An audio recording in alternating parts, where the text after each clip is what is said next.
Hello friends, कैसे हैं आप सब। उम्मीद है आप सब मस्त होंगे। तो आज हम बात करेंगे BSc first year semester first zoology का जो मॉडल पेपर है इसके बारे में डिस्कशन करेंगे 2022-23 का।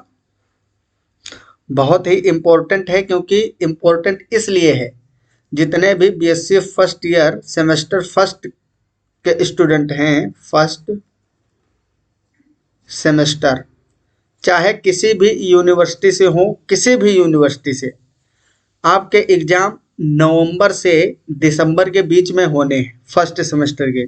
इसलिए जब आपको मॉडल पेपर, इसमें मैंने कई सारे मॉडल पेपर के इम्पोर्टेंट क्वेश्चन उठा के रखे हुए हैं। अगर आप इतने क्वेश्चन तैयार कर लेते हो तो आपका जो टेंशन है, डर है पेपर का लेके, वो आपका ख़त्म हो जाएगा। ठीक, तो जूलॉजी की बात करेंगे आज हम, जंतु विज्ञान। इसके बाद में आपको हम केमिस्ट्री और बॉटनी का भी मॉडल पेपर इसी तरीके का प्रोवाइड करेंगे, ताकि आपको इम्पोर्टेंट, जो मोस्ट इम्पोर्टेंट क्वेश्चन है, मैक्सिमम पूछे जाने की चांस है, वो क्वेश्चन आपको पता चल सके और आप उनको एग्ज़ाम से पहले अच्छे ढंग से तैयार कर सकें। क्योंकि आपको जब इम्पोर्टेंट क्वेश्चन पता रहेंगे तो आप पहले से ही उनको तैयार कर लोगे। ठीक है, तो एग्ज़ाम के टाइम पे ज़्यादा स्ट्रेस नहीं रहेगा, और जो कि ज़रूरी भी नहीं है। तो आज हम साइटोलॉजी, जेनेटिक्स और इन्फेक्शियस डिजीज़, यही हमारे कोर्स का टाइटल है, यहीं से क्वेश्चन उठ के आने हैं। टोटल यूनिट है हमारी 8, टोटल 8 यूनिट हैं। सभी से जो इम्पोर्टेंट क्वेश्चन है वो मैं आपको बताऊंगा, क्योंकि इससे पहले जो महासंग्राम वीडियो अपलोड है हमारे चैनल पे, आपने देखा होगा। अगर नहीं देखे हो तो प्ले लिस्ट में देखिए, वो एमसीक्यू बेस हैं। उसके अलावा जितने भी मैंने इम्पोर्टेंट क्वेश्चन बताए थे 2021-22 के सत्र में, सभी क्वेश्चन वो पूछे गए थे और कम समय में बच्चों ने तैयारी की थी, और 80% के ऊपर बहुत सारे बच्चों ने फ्री कोचिंग करके मेरे साथ में उन्होंने प्राप्त किया मार्क। तो आप भी इससे ज़्यादा ला सकते हो, 80 से 90% तक आप बना सकते हो इन्हीं क्वेश्चनों को तैयार करके। जितना मैं कराता चलूँगा आप लोग करते चलना। बाकी आपकी जो क्लासेस हैं, क्लासेस भी बराबर चलती हैं, लाइव क्लासें होती हैं। ठीक है, तो लाइव के लिए शाम को आपकी क्लासें चलती हैं और रिकॉर्डेड फॉर्म में भी प्राप्त होती हैं। ठीक है, तो जो लोग नए हैं चैनल पे वो जल्दी से सब्सक्राइब कर लें और बेल आइकन को भी प्रेस कर लें, ताकि जितने भी नोटिफिकेशन है आपको बराबर टाइम टू टाइम मिलते रहें। तो आपका जो पेपर है वो टाइम रहेगा 3 घंटे का। ठीक है, 3 घंटे का पेपर होने वाला है। मैक्सिमम मार्क्स होते हैं 75, क्योंकि आपको पता है टोटल आपका जो पेपर है वो 100 मार्क्स का होता है। इसमें से डिवाइड होता है 25 और 75 में। ठीक, 75 और 25 में। 25 में आपका प्रैक्टिकल और मिड टर्म इंटरनल एग्जाम वगैरह सब होते हैं। इसमें असाइनमेंट भी 10 नंबर का रहता है। ये सब आप लोग अभी तक जान ही गए होंगे। ठीक है, और 75 नंबर का आपका लिखित पेपर होगा सब्जेक्टिव टाइप में। तो ये मैंने कई सारे मॉडल पेपर से इंपॉर्टेंट क्वेश्चन उठाए हैं, खुद से लिख के लाया हूँ। आपको ये सभी क्वेश्चन तैयार कर लेना है। ठीक, जो पार्ट मैं अभी तक चैनल पे कवर कर चुका हूँ वो आपको बता दूंगा। मन चाहे आपका, अगर तैयार नहीं है, आप अभी तक नहीं किए हो, तो उसको चैनल से हमारे देख सकते हो। आराम से आपको आसानी से समझ में आ जाएगा। बाकी क्वेश्चन को तैयार कर लेना है आपको। पीडीएफ फॉर्म में आपको इन सब के आंसर भी मिल जाएंगे टेलीग्राम चैनल में। टेलीग्राम का जो लिंक है वो आपको डिस्क्रिप्शन बॉक्स में मिल जाएगा। ठीक, तो इसमें सबसे पहले सेक्शन ए जो होगा आपका खंड का, ये 2-2 नंबर के क्वेश्चन पूछे जाते हैं शॉर्ट में। वर्ड लिमिट जो है वो 50 शब्दों तक होती है। बस 50 शब्दों के लगभग आपको लिखना है, 40 से 60 के बीच में। 2-2 नंबर के हैं, 10 क्वेश्चन होंगे।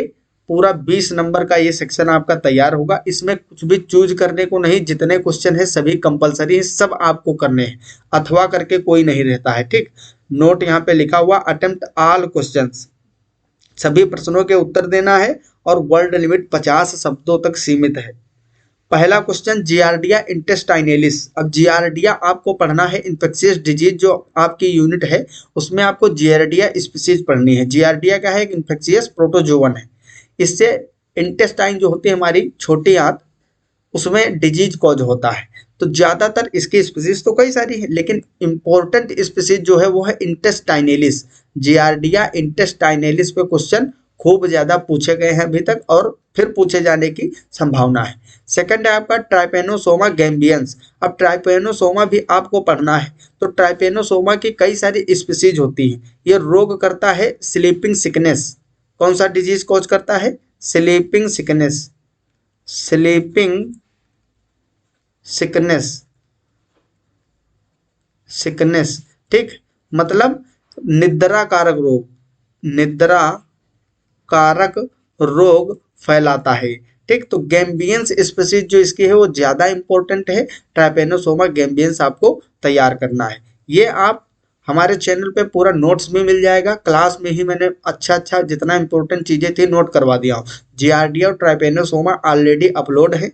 2021-22 के सत्र के लिए मैंने पढ़ाया था। इस बार तो नहीं बनाया वीडियोस। जब सेम वही चीज़ है तो फिर मतलब क्या है, 2 वीडियो एक ही चीज़ के चैनल पे अपलोड करने का। तो आप लोग यहाँ से पढ़ सकते हो, ठीक। टाइप करना जियार्डिया इंटेस्टाइनलिस बीएससी वर्ल्ड, आपको यूट्यूब पे तुरंत मिल जाएगा ये, ठीक है। अगला इसमें थर्ड है माइटोकॉन्ड्रिया। अब माइटोकॉन्ड्रिया शॉर्ट में लिखना है, तो मेन पॉइंट केवल आपको बताने हैं और छोटा सा एक डायग्राम बना देना है इस तरीके से, ठीक है। और बस इसमें जो परतें होती हैं, 2 मेम्ब्रेन हैं, आउटर और इनर मेम्ब्रेन हो गई। इसके अंदर ये जो क्रिस्टी होते हैं इसके बारे में, इसके ऊपर ऑक्सीसोम लगे होते हैं। और माइटोकॉन्ड्रिया को power house of the cell बोला जाता है, कोशिका का ऊर्जा ग्रह। और इसमें जो है एटीपी का संश्लेषण होता है। यही सारी मेन पॉइंट आपको बता देना है कि इसकी खोज किसने किया था।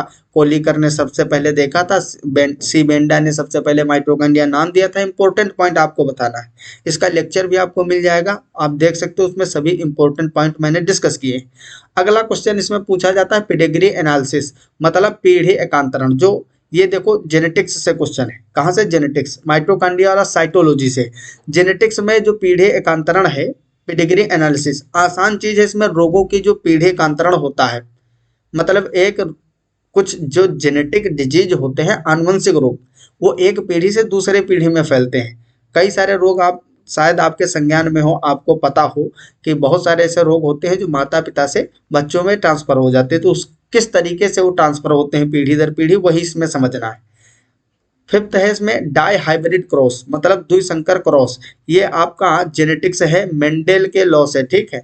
मेंडेल के जो नियम थे 3, उन्हीं में से उन्होंने मोनो हाइब्रिड और डाई हाइब्रिड क्रॉस करवाया था मटर पे। वहां से क्वेश्चन है, आसान है, आप 12th में भी पढ़ के आए हो। फिर है मियोसिस, मतलब अर्धसूत्री विभाजन। ये भी आपका साइटोलॉजी से क्वेश्चन है, सेल डिवीजन वाले चैप्टर से, यूनिट 4। यूनिट 4 से है, सेल डिवीजन से। किससे?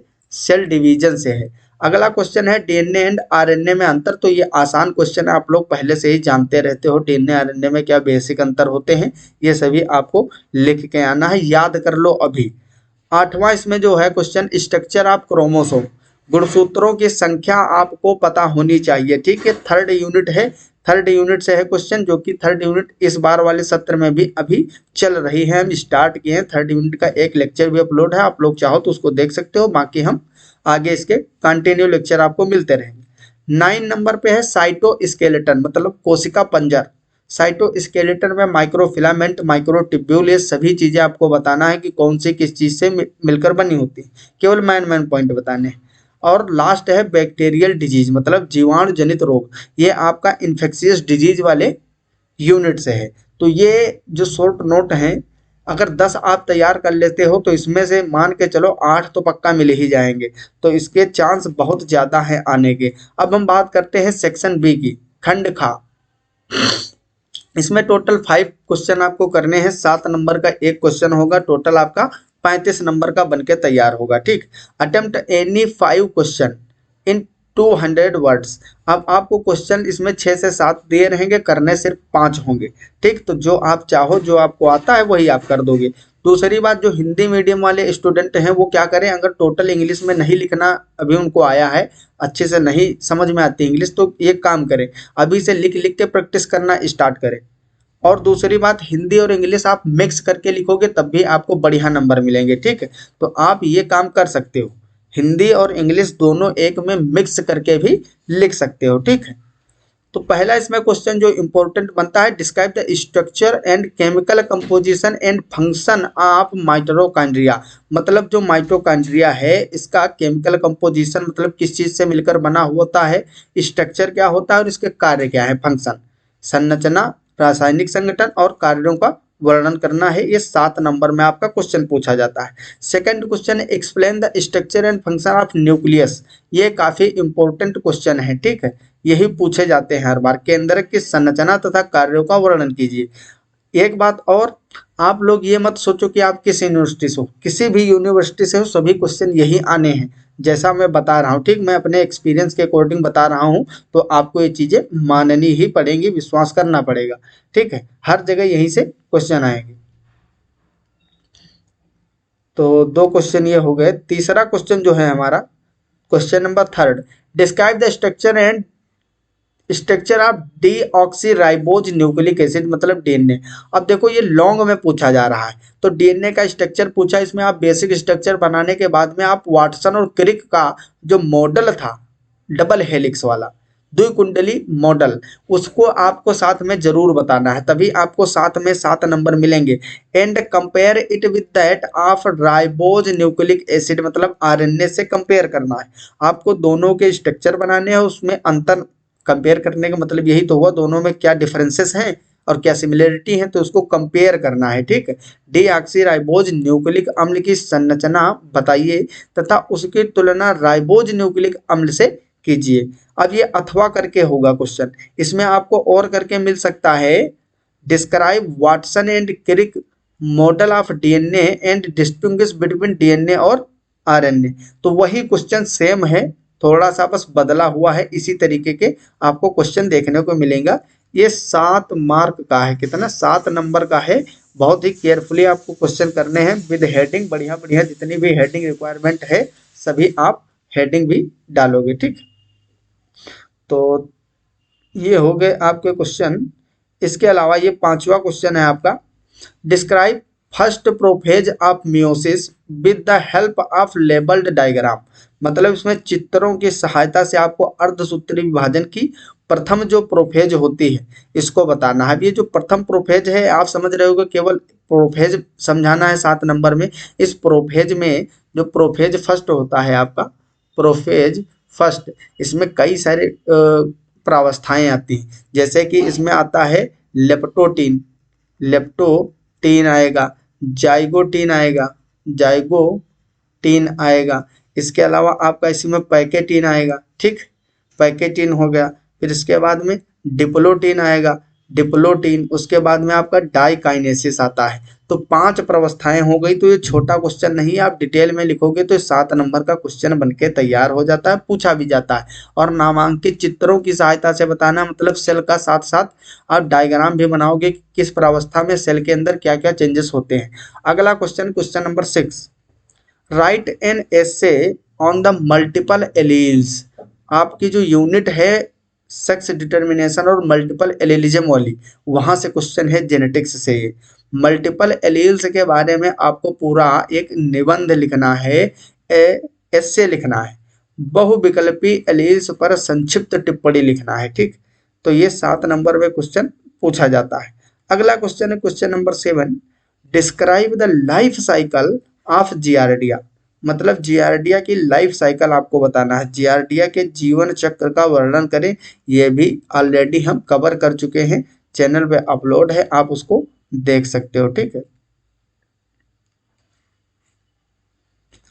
अब हम बात करते हैं सेक्शन सी की।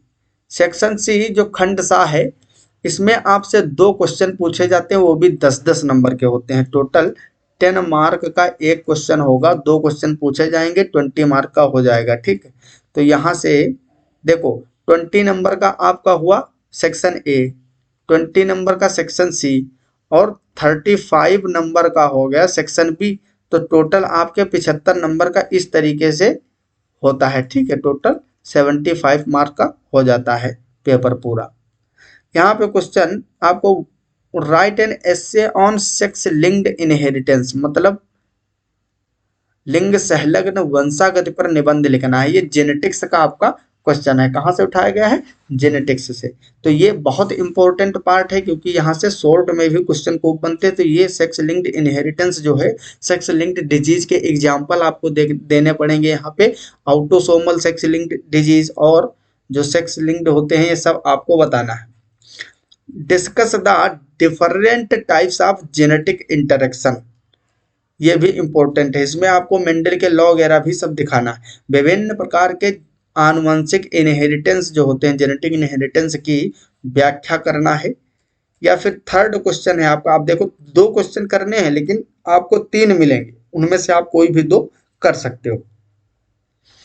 Right an essay on important microbial disease of human, ये आपका लास्ट यूनिट जो है इन्फेक्शियस डिजीज, इन्फेक्शियस डिजीज से ये क्वेश्चन लिया गया है। Write an essay on important microbial disease of human, how infection brought about by microbes, मतलब सूक्ष्म जीवों के द्वारा मानव में होने वाली महत्वपूर्ण रोगों पर निबंध लिखिए। अब इसमें आपको कौन कौन से रोग, टाइफाइड हो गया, डेंगू हो गया, ठीक है, इसके अलावा मलेरिया है। तो ये जितने भी चेचक है, ये सभी आप सामान्य डिजीज जितने भी हैं, जुकाम वगैरह सब पे लिख सकते हो। ट्यूबरकुलोसिस हो गया, टीबी, ठीक है, तो इन सब के बारे में आपको बताना पड़ेगा, ठीक है, फीवर वगैरह जितना भी होता है। सूक्ष्म जीवों से रोग, सूक्ष्म जीवों से रोग कैसे होते हैं, इस प्रोसेस को आपको बताना है कि इन्फेक्शन कॉज करने की क्या विधि है, किस तरीके से रोग फैल जाता है। क्योंकि 10 नंबर में तो क्वेश्चन थोड़ा बड़ा आपको लिखना पड़ेगा। तो ये इंपॉर्टेंट क्वेश्चन थे, अगर आप इतने तैयार कर लेते हो तो आपके फेल होने के तो चांस कहीं है ही नहीं, 0% हो जाते हैं और आप अच्छे नंबर लाने के हद तक पहुंच जाते हो, ठीक। तो ये सभी आपको तैयार कर लेना है। इसके अलावा मैं आपको फिर से एक बार इम्पोर्टेंट चीज़ बता दूं, जो लोग नए हैं वो सब्सक्राइब जरूर कर लें चैनल को, क्योंकि यहाँ पे शाम को रोज लाइव क्लास चलती है, ठीक है, जूलॉजी या बॉटनी की चलती है। केमिस्ट्री के लिए हमारा दूसरा चैनल है बीएससी वर्ल्ड केमिस्ट्री नाम से, ठीक, केमिस्ट्री। तो वहाँ पे आपको केमिस्ट्री की क्लासेस मिल जाएंगे, बीएससी वर्ल्ड केमिस्ट्री। यहाँ पे केमिस्ट्री की 2nd यूनिट चल रही है इस टाइम, 2nd यूनिट, तो उसको आप कंटिन्यू साथ साथ करते रहोगे तो क्वेश्चन करने में आगे दिक्कत नहीं आएगी। बाकी आपको रिकॉर्डेड फॉर्म में भी लेक्चर प्रोवाइड किए जाते हैं बराबर, ठीक। तो आज के लिए बस इतना ही। बहुत बहुत धन्यवाद आप लोगों को, थैंक्स फॉर वॉचिंग। मिलते हैं अगली क्लास में अगले टॉपिक के साथ, तब तक के लिए okay bye, all the very best. जय हिंद, जय भारत।